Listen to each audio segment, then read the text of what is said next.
The topic of our conversation today is going to be approaches to teaching and learning across the continuum, and we're going to look at an IB perspective to teaching and learning, looking at ways in which we engage our students, engage our learners, and keep them motivated and active all the way through from primary through to the end of their secondary school education. So we'll look at this through the lens of the IB continuum, and we'll also include many opportunities for us to reflect and to share with each other some of the different perspectives that we bring to this discussion as well.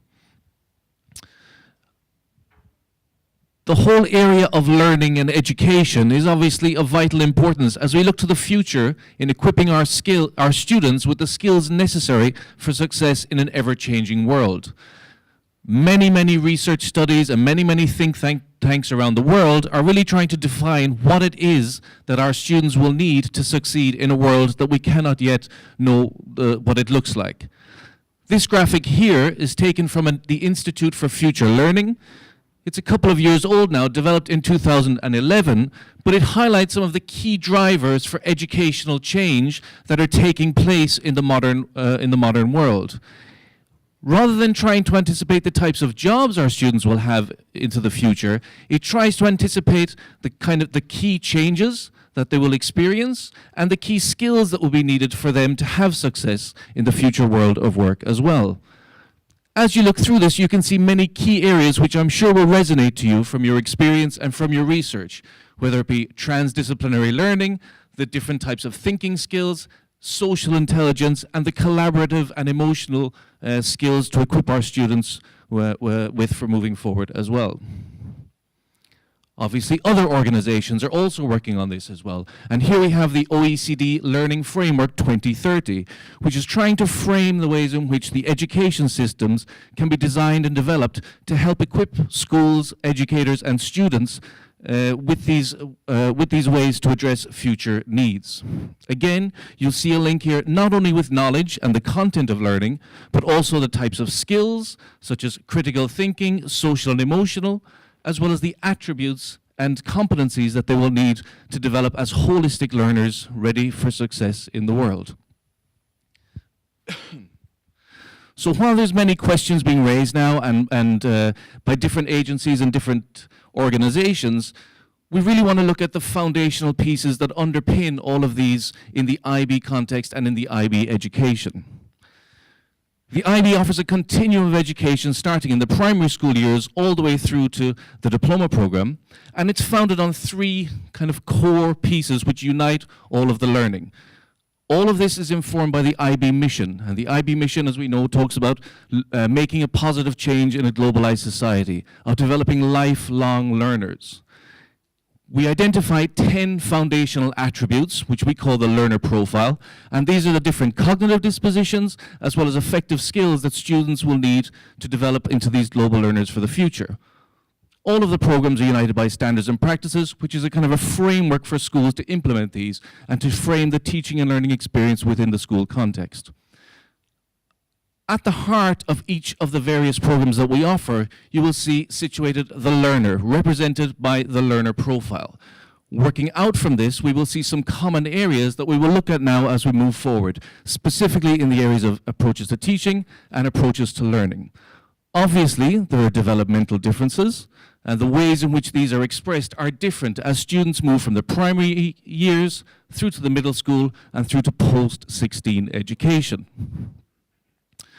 We'll start by looking at the learner profile and how that becomes central in developing international mindedness for our students. I would like we pay special attention to this, to the international mindedness, as far as the learner profile is concerned, but a more detailed session on international mindedness will be available tomorrow. So Alan talked about the attributes of the learner profile. The IB is very keen to ensure that our learners are ready for the 21st century. And these are the attributes that we put together to try and support schools in developing or bringing out these attributes in our learners as they go through the continuum of education that Alan just talked about. One of the key things that the the speaker this morning talked about is the fact that our learners are very good at accessing information, but do they have access to that information so that they can be able to develop the kind of skills that we require them to have? It is so important that we realize that our learners are in a world, our learners are operating in a world that is different from the world that we grew up in and that we were educated in. And therefore, the IB is very keen to educate, to get our learners educated from an international perspective, to develop the international mindedness of the learner. And we have 3 major categories of international mindedness that is very much tied to the attributes of the learner profile. It is multilingualism, it's intercultural awareness or different perspectives, and it is global engagement. How do we try to bring out the attributes of the learner profile through these major themes of international mindedness? Multilingualism. We already said at the beginning of this session that we will be looking at approaches to teaching and learning from an IB perspective. And one of the requirements of IB schools is to ensure that our learners are having access to a second language, apart from their first language. We want learners to be more multilingual. We want learners to be able to access different information, be able to interact with other cultures, be able to interact with other people. And therefore, they do need to acquire that extra language. Can you imagine how difficult it can be for you to communicate with someone if you cannot speak the same language, or you're speaking a language that you do not understand each other? We want our learners to be able to freely interact, communicate, access different people. What about intercultural awareness? What do we want to bring out here? We want more open-minded learners. Other people's perspectives could also be right. We want our learners to learn to appreciate their own culture. Therefore, they will be able to appreciate other people's culture. We do not want to have ignorant learners who take the face value of a certain culture and say, oh, this culture is like that. No, we want them to be able to go further, deeper, understand other people's culture. They can only take on other people's perspectives of their culture if they understood theirs. And that's why it is so crucial for us to have our learners get deep rooted into understanding their own culture. Our education must be able to bring out that deep understanding of their own culture so that they can understand other people's cultures. That opens them more to be able to appreciate and understand other people's perspective. And therefore, we are developing the kind of competencies we want to see in those learners by broadening that cultural awareness. Global engagement is the last one. We do not want learners talking about the fact that, oh, there is global warming. What does global warming mean? No, we want them to engage in trying to solve those global issues. They have to be engaged. They can only get engaged in and participate if we give them the right skills to be able to access, to analyze, to find the solutions to those global issues, problems that we have. And that way we get our learners to explore more, to get more knowledgeable, to be more critical thinkers, to be problem solvers. That's what we want to create. This is a display of, this is a photo taken from a school. Schools will try to get learners to deconstruct the learner profile. What is being a thinker? Let the students themselves break it down. What does thinking entail? How do you teach someone to think? I mean, really, it's not easy. But the kids can be able to break it down. How do they express themselves as being critical thinkers? Let's give them the opportunity to be able to deconstruct down the learner profile attributes. What does it mean to be open-minded, to be knowledgeable, to be balanced? And how do you express yourself to show that you are an open-minded person? How do you display your abilities as a communicator? How do we see that? Schools can organize different ways of ensuring that learners are able to do this. Let's spend just a minute and a half with the person seated next to you, and let's share a bit. To what extent does your school have foundational attributes that define the type of learners we want to develop? Just the person seated next to you. And what ways does your school and its members engage with these attributes in order to make them meaningful to the learners? And whether these approaches differ from middle school, primary school, to the high school. 1.5 minutes, please. Okay, I'm sure you've shared, thank you. Thank you. Can I just get two people to say something about what you shared with your pair, the person you talked to? Just two people. Share with us. What did you talk about?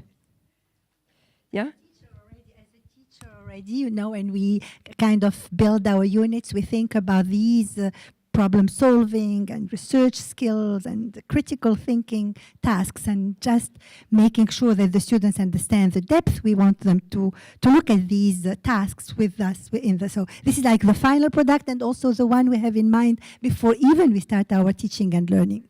Fantastic. Thank you. Anyone else? You think about it even when you are planning, even before you go to the class. Anyone else? Yep. Thank you. I'm thinking of these attributes as not restricted to IB. So if we want to think about future citizen, we need to think about these attributes for all learners. So I have discussion before 2 days with I'm a teacher educator at QRTA. So we were talking about energy unit. So we were thinking that knowledge is not the base that we want our students to have, because we need them to know in which base we want this knowledge to be used. So I want them to know what are the energy resources in our country, how to link it with the whole globe, and how to have attitudes, positive attitudes toward solving the energy problem within the whole, let's say the global issue and within our, country. So they have to have these, as attitudes, knowledge, and, within, the whole issue with. Thank you for talking about being globally engaged and developing learners who are competent globally. 30 seconds. From the National Orthodox School, I just want to touch base on the extent that our school has foundational attributes. We were just discussing how our school is a national, a CP, and now entering into the DP program, but a lot of the attributes we have as a philosophy of our school. For example, the caring attribute, we have implemented a strong community service program for years. The global issue where students look at what happens in other parts of the world. Within our morning assembly, we bring in these topics for students to show how they feel or how they react to different issues that go on in the world. So we think a lot of these attributes, even though they're not stated for us as a CP program or as a national program, they're definitely implemented in the philosophy of the school. Great, thank you. We just have to move on because I know we don't have much time. This morning, the speaker talked about teachers letting go assessment to the learners. And therefore, in the next about 55 minutes, we will talk about the approaches to teaching and approaches to learning. We are teachers of learners. We teach learners, we do not teach content. Okay? As long as we empower them with the right skills, they will access that knowledge, they will be able to deconstruct that knowledge, and they will be able to place the knowledge in the right way, present it in the right way. So the approaches to teaching and learning are deliberate strategies, skills, and attitudes that permeate the teaching and learning environment. And I'm not going to spend a lot of time talking about how the IB tries to develop this through the continuum of education. We just talked about briefly about the attributes of the learner profile. The way we bring out that kind of a learner that we want to graduate through our schools is the approaches to teaching that we use, teaching skills, not content, and the approaches to learning what the kids will do in the classroom and how do we see that visibly evident in the classroom. My colleague is going to take us through the approaches to teaching and learning, and we are going to start with the inquiry-based approach, inquiry, and he will go into details. The IB has identified 6 approaches to teaching that are key: inquiry, concept-based, developing in the local and global context, effective teamwork and collaboration, differentiated teaching, and all our approaches must be informed by assessment, both formative and summative. Thanks, Fidelis. And just to come back a little bit in exactly that point, I mean, this is the IB approach to this, but obviously this is across all schools and across all contexts. The key thing, I think, is whether you as a community have identified what type of learners you're looking to develop. What is the school philosophy? And is that shared and understood and engaged with by all members of the community to really come to that common sense of understanding and vision and purpose? That then gets filtered through approaches to teaching and approaches to learning, which you as educators are implementing, are supporting, and are providing in your day-to-day interactions with the students and other members of the learning community. And ultimately, the aim is to define that modern learner, that person that's equipped for success into the future. This is the IB approach to this, but obviously it's common to all. Good pedagogy is good pedagogy. Nobody has a copyright on that, obviously. So just very quickly, as my colleague Fidelis mentioned, in the IB approach, we've identified 6 foundational principles which inform all of the programs that we operate. And all of the programs, whether it's the primary years, middle years, diploma program, or career-related program, are built through these 6 pieces. I want to dig in just a little bit deeper into, for example, inquiry, because that really is at the heart of the IB pedagogy and how we believe that students best learn and best develop and how they can really achieve their potential in different ways as they progress. The approaches to inquiry, this is essentially the inquiry cycle that is embedded within the IB programs, as I mentioned. And this is a process as much for the learner as well as for the teacher as well. The whole idea behind this is that the students, we're starting at where the students currently are. So we're identifying the initial knowledge and understanding that students are equipped with. We're using that as a starting point for entering into a unit of inquiry or entering into a process whereby the students are guided to reach a deeper understanding and a deeper conceptual understanding that goes beyond mere content or mere knowledge. Linked with this then is how the students are engaged, how the students are agents in that process. So they are taking action, whether that be in the ways they interact with the curriculum or the learning engagements within the classroom, or extending that outside the classroom to engage more widely with their community, whether that is local, national, or global. Embedded to all these points as well, of course, is reflection. So the students are self-identifying the skills in which they are developing over the course of the process and ways in which they can better inform future events and future learning as they go through. As I mentioned, this is really the starting point for the teacher as well, as they're analyzing exactly the type of learner they have, what is their starting point in the various areas, what are the resources available to them, and how can they best link this idea of inquiry with students' interests, motivations, needs, and desires. And they also go through this process in collaboration with their colleagues throughout. How this looks in the different programs is slightly different. In the primary school, for example, there's a more structured approach to inquiry, analyzing big themes, 6 big themes. As they progress into the middle years program, it is more, they're again looking at common concepts across the different disciplinary areas.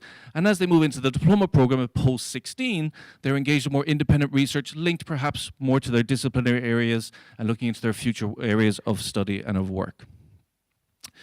What inquiry looks like in the classroom, there are obviously many different ways in which it could express itself or in which it is visaged. And here you have some, including exploring, wondering, and questioning. And again, this resonates very strongly with Mr. November mentioned this morning about our students being curious beings about the world around them. Formulating hypotheses, developing ideas. We saw that very articulately expressed by the young boy who was doing his video as he was predicting a little bit the success or failure he might have based on practical experimentation and experiential learning.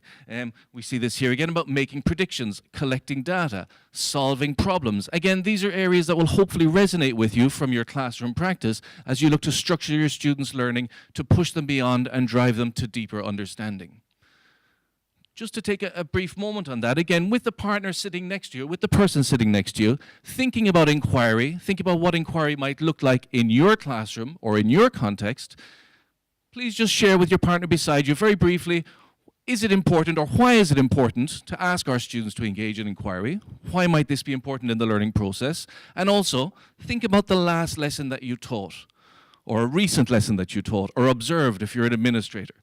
What elements of inquiry did you have your students engage in? Or what elements of inquiry did you observe in the classroom? So just very briefly for about 1 minute and 30 seconds, please turn and share with the person sitting next to you. About 15 seconds and we'll draw the discussion to a close.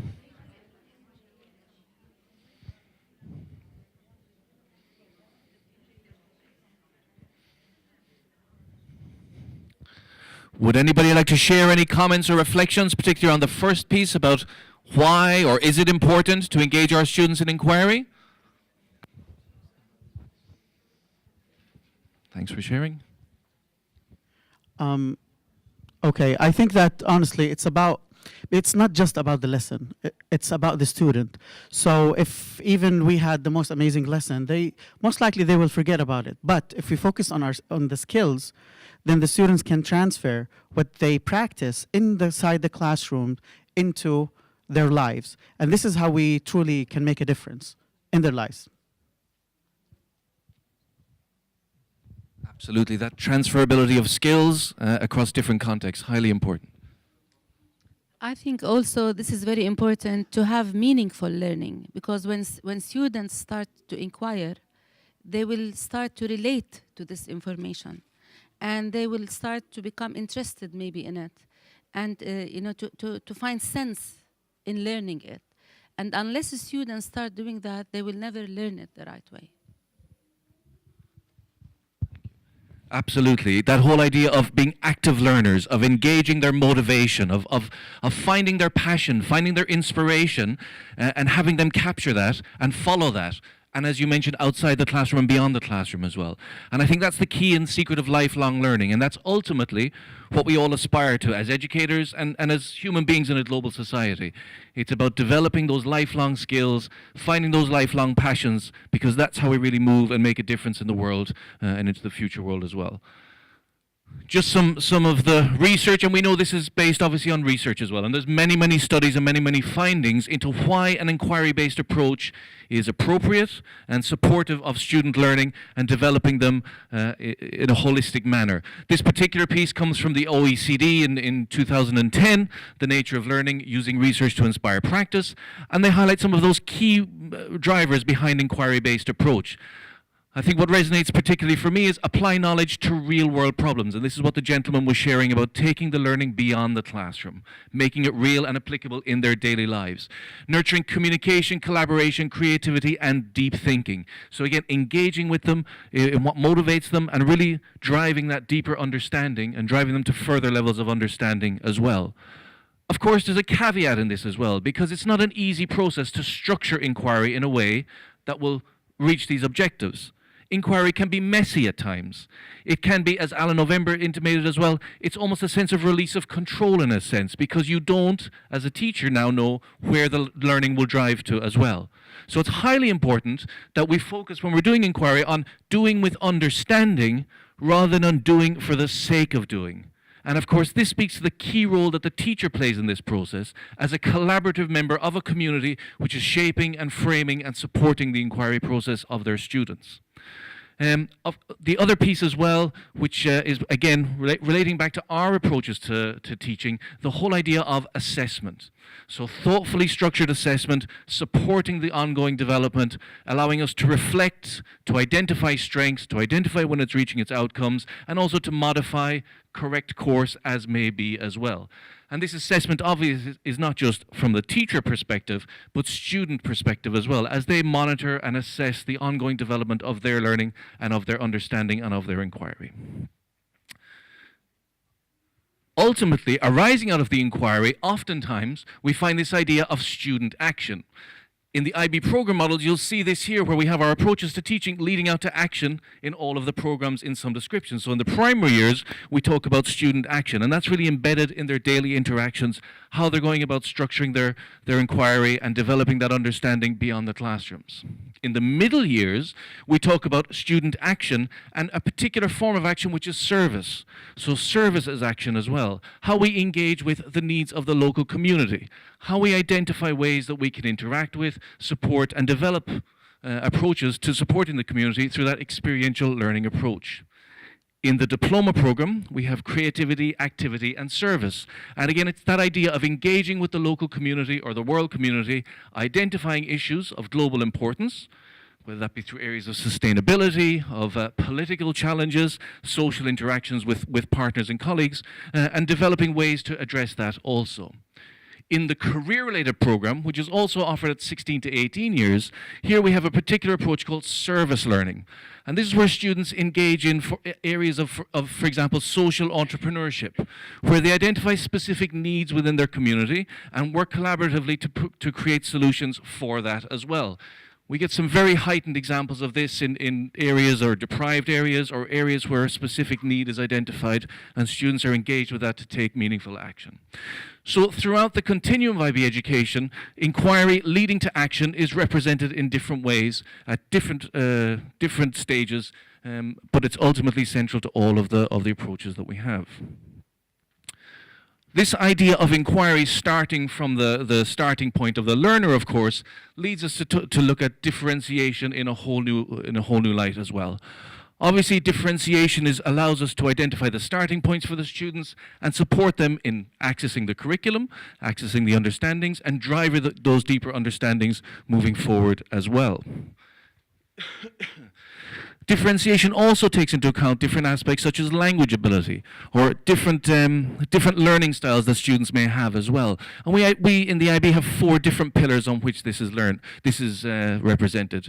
We have the starting point of their knowledge, also scaffolding and supporting them in accessing the curriculum and moving forward with it, extending learning beyond the mere confines of the particular units that they're studying in, and all of this centered around that idea of affirming identity, whether that's self-identity, cultural identity, community identity, and building self-esteem.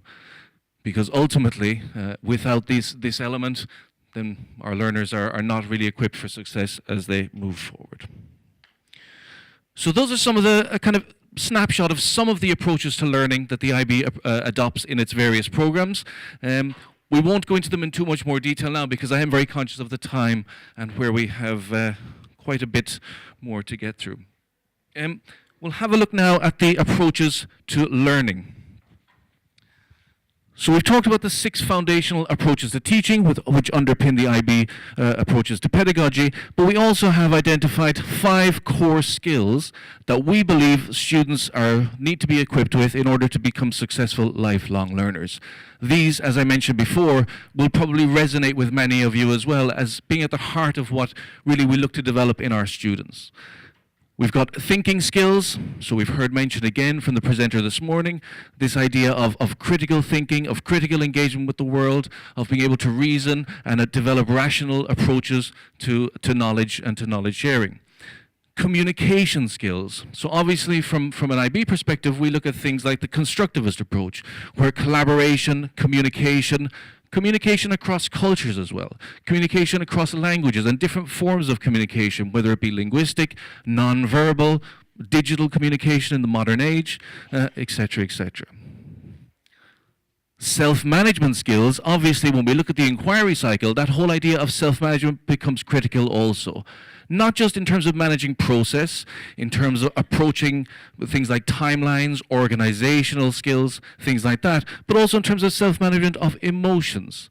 the affective aspect as well of self-management. In order to successfully collaborate and work with colleagues and peers, we need to develop those approaches as well to facilitate positive teamwork. Research skills, and again, we heard Mr. November mentioning this morning about the importance of this in the modern era as well. Equipping our students with the understanding, with the discrimination skills to be able to identify what exactly constitutes good sources of information. If I receive information, if I find information, how do I know it's true? How do I know that this is valid? How do I know that it's really something that is accepted within the community, or something that really is on the fringes of our piece as well? He gave some very graphic examples, of course, of the challenges and dangers within this, and I'm sure within all contexts we have very specific examples of where this sits in terms of its importance. And also, of course, social skills, collaboration skills, and working with other skills. So some of the key areas we believe necessary to really support students throughout their learning process. I'll hand over to my... So thinking, so we'll dive through a few of these. We'll watch some snapshots of what these look like in terms of different contexts and examples, and we'll have some reflection and sharing as well as we go through each of the different ones. So first of all, with the thinking skills. So I'd just like to start off with a kind of a quote from the 1700s from a Scottish poet, which talks about the aims of education and thinking about how to think rather than what to think. So again, if we go back in literature and history, we'll see the importance of developing thinkers as a fundamental to education. Of course, in the modern world, this is also highlighted as well. And here we have from the OECD another quotation about this VUCA world, this idea that the world currently is volatile, uncertain, complex, and ambiguous. And I think that very accurately captures the state of the world in many different areas at the moment. And again, highlighting the need to develop these problem-solving skills in order to successfully address the challenges involved in this.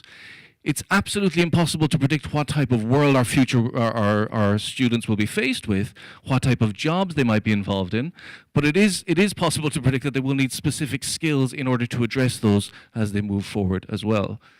I'm lucky to have two children, a 5-year-old and a 3-year-old, and every time I try and think about what their experience would be like by the time they get to university or to the university age, I mean, the mind boggles really with the possibilities. I think back when I was going through schooling and when I was going through university, and the internet was in its infancy at that time. I remember thinking back, I didn't even have an email address until I graduated from university. And I look at my students now, or the learners in the classrooms now, and at 6, 7, 8 years of age, they have more access to more information and more technology on a smartphone than we ever thought possible in the past. Really thinking about what that's going to look like in 5, 10, 15 years, in that shorter time frame, it really is challenging to believe or to understand exactly the type of challenges that they will face. In terms of thinking, I'd like you just briefly to reflect again in your pairs or in your small groups, and thinking about when you were in an example or a situation in which you were encouraged to have critical or creative thinking. This could be in a workplace scenario, it might be in a classroom environment, it might be a personal experience from some other area as well. Similarly, reflect on an opportunity that you had or an environment you're in which didn't encourage creative and critical thinking.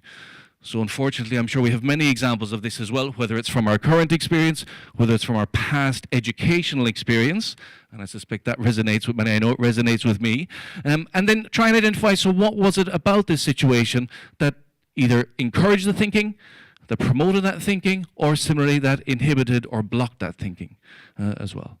So take a few moments, please. Share with the person next to you if you feel comfortable doing so, and we'll report back. Okay, we'll just draw that conversation to a close. This is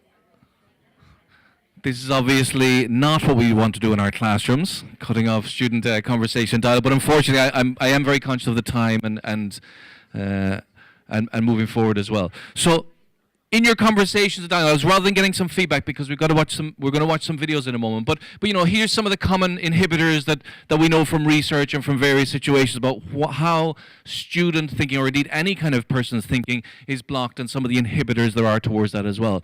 anxiety about ideas being wrong.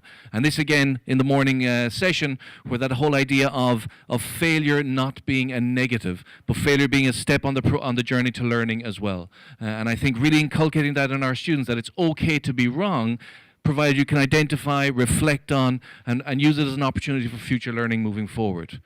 Working in isolation, and again, that speaker shared the video of the student, the girl who was doing math review, I think, at home, or physics review, stuck at home at 12 o'clock at night, firing emails to her teachers, hopefully not really expecting a response at 12 o'clock at night, but maybe half hoping at least for a response. But again, working in isolation, blocking ourselves off from others. Feeling your ideas aren't valued, so praising and motivating and inspiring in our students a desire to think, to critically think, and to take risks with that as well. Providing clear direction and purpose. Being inflexible and being in a rush or a lack of time, and that's something I can very much appreciate right now. We'll just have so I want to share with you an example from a classroom. So again, this is from an IB context about a school's approach to developing thinking or critical skills in its learners. It's about 3 or 4 minutes long. So we'll just take a moment to look at that, and then we'll reflect on some questions in groups again afterwards. I hope this will come up okay.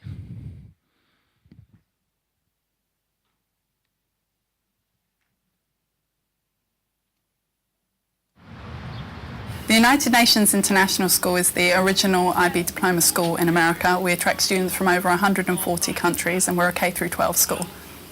My name is Stephanie Castle, and I'm an IB biology teacher at UNIS and also 9th grade coordinator. The lesson that you're going to see today is a genetics lesson focused on pedigree charts, where the students will be asked to be deducing the genotypes and phenotypes of the individuals in Queen Victoria's famous pedigree chart. All right, guys, so I want you to think back to the last lesson that we had right before spring break, where we were looking at haemophilia, yes? Okay, so by the end of the lesson, I'm going to need for you guys to have laid out your cards, constructed a pedigree chart, and answer the questions on the online quiz software so that I can see how far you've got individually. The approach to teaching and learning that we're going to see today is critical thinking. So the students will be learning to recognize their assumptions. They'll be looking at the evidence that's provided and using that evidence to draw conclusions. For example, deducing the genotypes and phenotypes of individuals in Queen Victoria's pedigree chart. Move cards around to draw, to change, whatever you got to do. For me, critical thinking in biology is about the students really recognizing their assumptions and justifying the conclusions that they draw. So in the past, we've conducted planning labs, an integral part of the IB practical scheme of work, whereby the students have collected evidence, collected data, and then they've drawn conclusions for that, and it's necessary for them to justify those conclusions. I'm hoping that this will strengthen their work in other subjects, such as their literary and history analysis, and that when they come to join into those subjects, that they will then again recognise assumptions and justify their conclusions in those subjects also. So at this point, I'm looking to see what the students have achieved so far, and I can see from my online software here that there are a number of students that have made an attempt to answer majority of the questions at this point, and some of them have got further than others. There's notably a couple of students here who have several of the answers incorrect, so I know now to go and discuss with them what their challenges are in those first questions. So look at Alice and label up their genotypes on there, and if these ones you're uncertain of, then that's exactly the way they should stay. One of the most important skills that I learned in this lesson is to reflect on your own thought processes and justify why you're thinking that way. You may just think, oh, well, this person is clearly a carrier. You actually have to justify that. And you may see it clearly in your head, but just having to reflect on why you think that and explaining to others is really helpful. And I think that's a skill that you need to learn. It gives you a whole mindset that whenever you come to a question, you have to look deeper into it, and you have to look at all the different perspectives and possibilities of that question. My intention for the development of critical thinking in this lesson was for the students to recognise the assumptions, particularly where they concern the females in the pedigree chart. In the future with this class, I'd like to use this concept of recognising assumptions and of justifying their conclusions, particularly when it comes to practical work that is part of the IB biology course, which is one of the parts that students tend to find the most challenging in this course. So I would be looking to encourage, when we move on to our next piece of practical work, that we revisit the idea of assumptions and of the data and evidence that they have in front of them, and for them to really focus on using that evidence to justify their conclusions.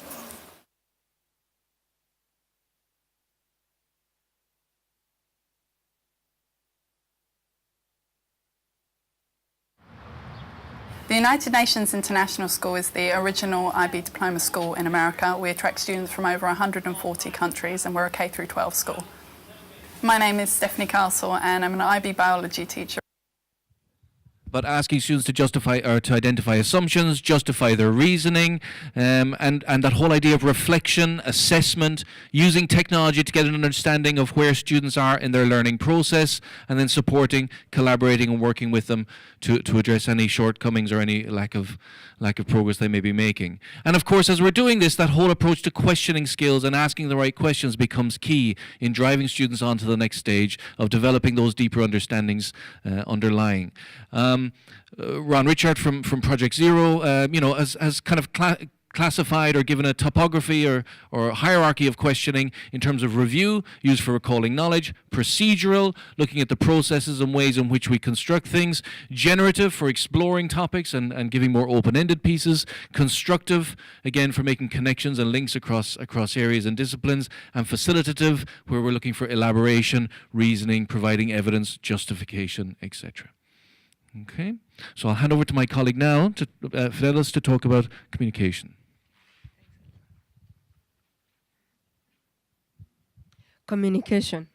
This morning, Alan November talked about the access to content that the students have, a lot of it. I mean, during our years when we went to school, we were very much controlled what knowledge we were able to, what content we were able to access. And therefore, we were also very much controlled how to communicate whatever we had accessed, whatever we had put together.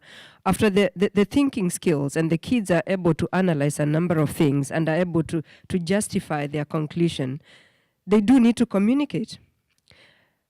If you were to hire someone, you are very keen to know how they communicate.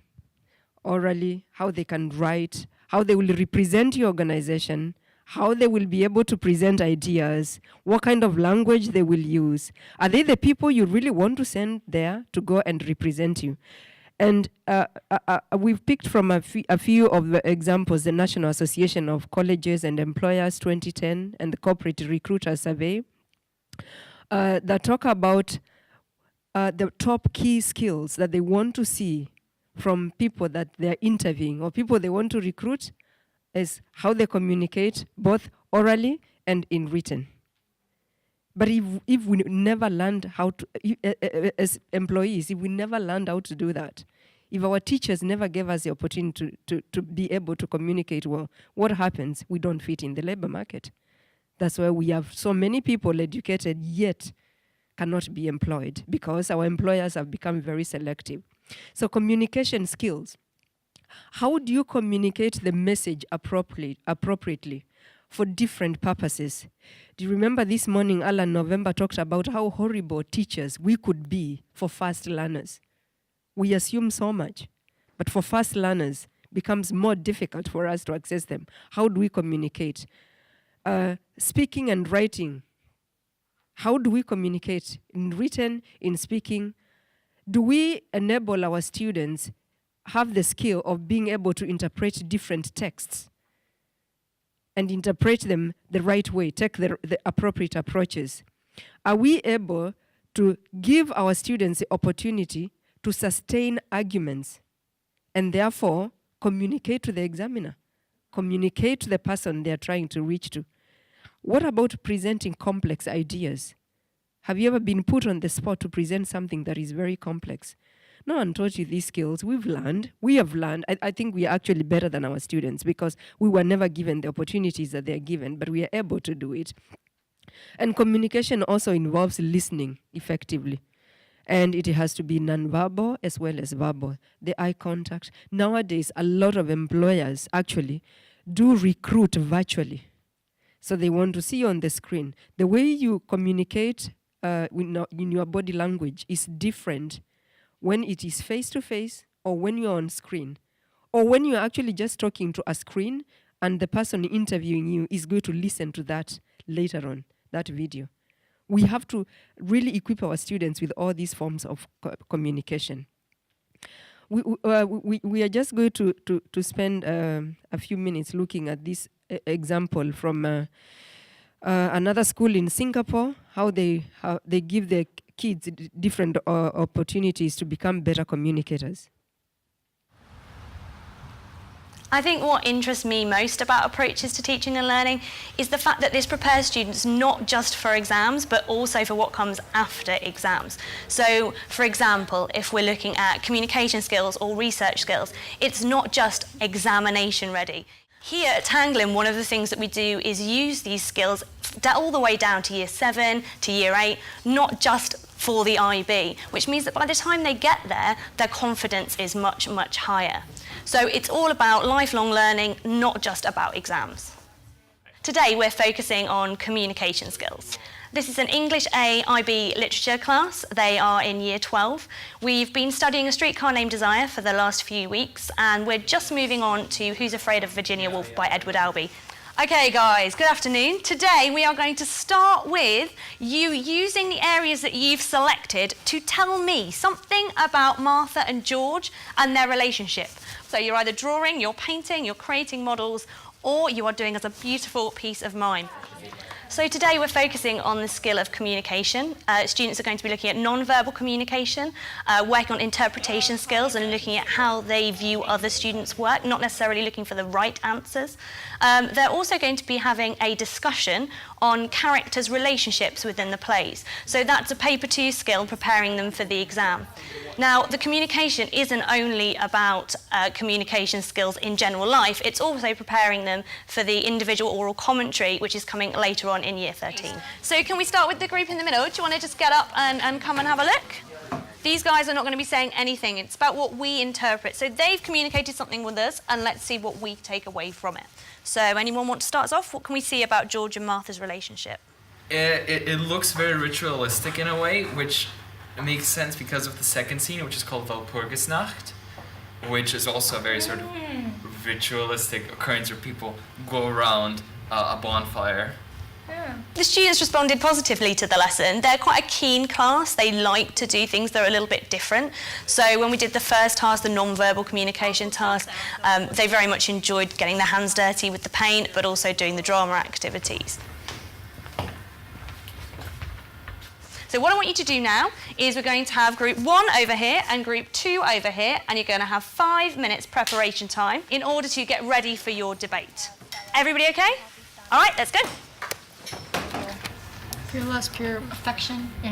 What's going to happen is that the situation occurred once. Blanche is one introduction. Communication skills are so important for this particular course because they have their individual oral commentary at the end of year 13. Not only that, but it's also preparing them for across the diploma. I spoke to some year 13 students about this and how they felt that communication skills were important to them. And it was quite interesting that they seemed to talk about all of the other subjects that they have. For them, it was the discussion element that allowed them to develop their ideas that really, really helped them. Well, today's lesson, it would not have worked if we did not communicate with one another. In fact, especially during the debates, it was all about communicating with your team, because without that, we wouldn't be able to convey any concise or legitimate point across. What I learned today was basically the perspective of the audience. I see communication happening in almost every subject. I've learned through IB that you can communicate with so much more than just words. One of the things that we were working on was their aims from doing a debate like this previously. And students actually were able to take those things into account and improve. They were able to think about whether they spoke too much, whether they were too loud, to think about their pace. One thing I'd like to do in the future is look at the skills that we have in English and what we can do to help other departments and see how we can develop students' use of communication skills across the diploma and not just in our subject. We've watched the video, we've seen what the teacher was doing. It's not always very easy to communicate, but we expect our kids to be able to communicate in all ways. And there are a number of ways we test them as they go through the IB program. I'm going to hand over to my colleague to talk about self-management. Thanks, Fidelis. I'm just keeping an eye on the time. Okay. So, as we mentioned before with the self-management skills, it's not just about organizational aspects such as time management, goal setting, prioritizing, but it's also about the affective management as well. So that be to do with areas of motivation, maintaining motivation, generating motivation, keeping motivation, resilience, and again through that video we saw of the young learner with his constructing the pipes and the balls. So again, continuing in the face of adversity. So how to continue to learn and work through failure and work through moments of frustration, challenge or difficulty, dealing with stress. So one of the learner profile attributes that the IB holds is that everybody should aim to be balanced. And that of course speaks a lot to finding balance in our lifestyle as well. Making sure that we're not focusing solely on academic, that we're focusing more on the external and the affective approaches as well that are so important.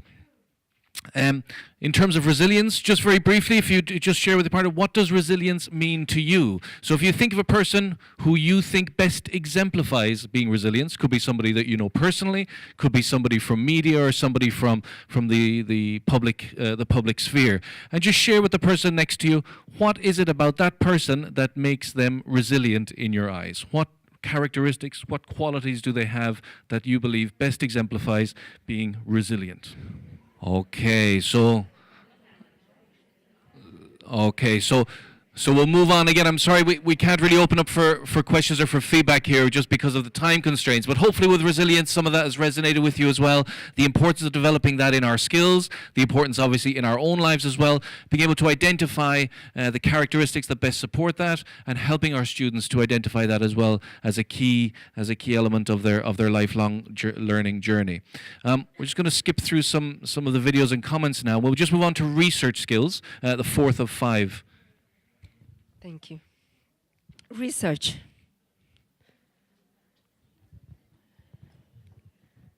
Teachers love their students doing research. They love it. Okay? I don't know that you've been to a lesson. Some of you are administrators in schools. Some of you are maybe classroom teachers. And I don't know whether you've been to a lesson where you've seen kids very busy doing research, engaged in accessing a lot of content, a lot of data. I mean, there are times when I used to be in the school, I walk around and I ask my teachers, when do you teach them the skills? They are forever doing the work themselves, okay? But research is so crucial. Alan talked about it this morning, Alan November. It is the opportunity we give to our students to develop their curiosity, be able to access the knowledge out there, even at home sometimes. I mean, sometimes my youngest asks me, what is the meaning of this and this? What do you mean this and this? And you know what I say? That's why I got you an iPad. Go online right now, check what it is, and let me know. Research. But how do we know it is true? We have to continue encouraging our students to be those curious inquirers, to access the knowledge. And once the students are able to access that knowledge, then they own it more because they are the ones who have gone after it. Remember in my introduction, I said we need to be teachers for learners. Teachers for learners, long life learners. So we impart those skills, then they will be able to access the content and filter it out themselves. Okay?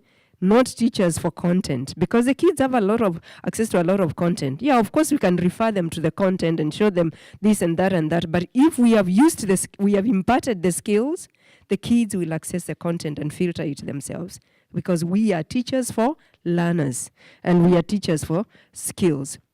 So developing research skills, very crucial for our students, because our kids eventually move on to tertiary level of education. Universities appreciate the kind of research skills we imparted on our kids. And we find our students challenged with formulating hypotheses, how to go about research, how to do referencing, how to collect the information, what do you pick and what do you leave out. You know, they have access to so much. We also know that there are very dignified people in this world, actually, who do not know how to do that, and therefore who go ahead and copy other people's work. Present other people's speech as their speech without acknowledging them. And we have to start training our learners from when they are young, that we develop this culture of acknowledging other people's work. As they research, as they get that content from the different platforms they get it from, they have to acknowledge that work. And as teachers, we have to exemplify that. There are many times you go into class and you see a teacher has projected a certain picture from a certain book, they've not acknowledged the person. It's very important we acknowledge, because this is tied with the academic integrity, and academic integrity is a culture we have to build from when our kids are young in the schools, and it becomes part of the school culture, acknowledging other people's work, and then helping the students to learn how to protect intellectual property. You realize that you ask me, can we have this presentation? Of course, this presentation is going to be available through the TSF. We'll give it to them, and it will be there. It becomes their property. Therefore, we have to continue acknowledging intellectual property, and we have to train our learners as well to protect intellectual property, because their ideas are valuable. If they are the ones who innovated or were able to put together those ideas, that becomes their own intellectual property. The US thrives on just intellectual property. Think about which is their main source of income as a country, is intellectual property. I put this here because, you know, our learners are fantastic, of course, with technology. And they know how to access this, to access that, to access that. But using it meaningfully is a big challenge, and that we have to teach them. So in the internet world, the ease of finding something obscures the difficulty of finding the right thing. I mean, this can be a big challenge. So much information. As Alan November said, if you do not make to the top 10 on the top page, your content may not be accessed. But we have to train the learners to access the right content.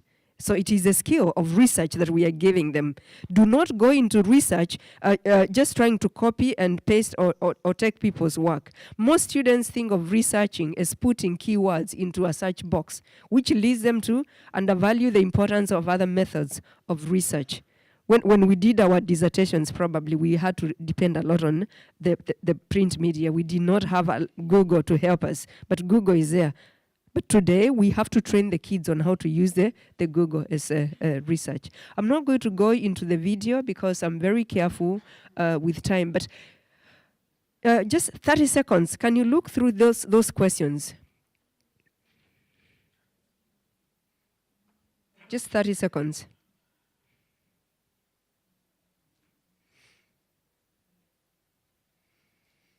I will not ask you to discuss with the person next to you. I just want you to look through them before we move on to the last one, which is social skills. And I think we're probably coming to the end of our session now, if I'm not mistaken. So very, very quickly, just to run through social skills and some of the key pieces here. And obviously, we talked a lot about collaboration. We've talked about the constructivist approach, which underpins IB philosophy.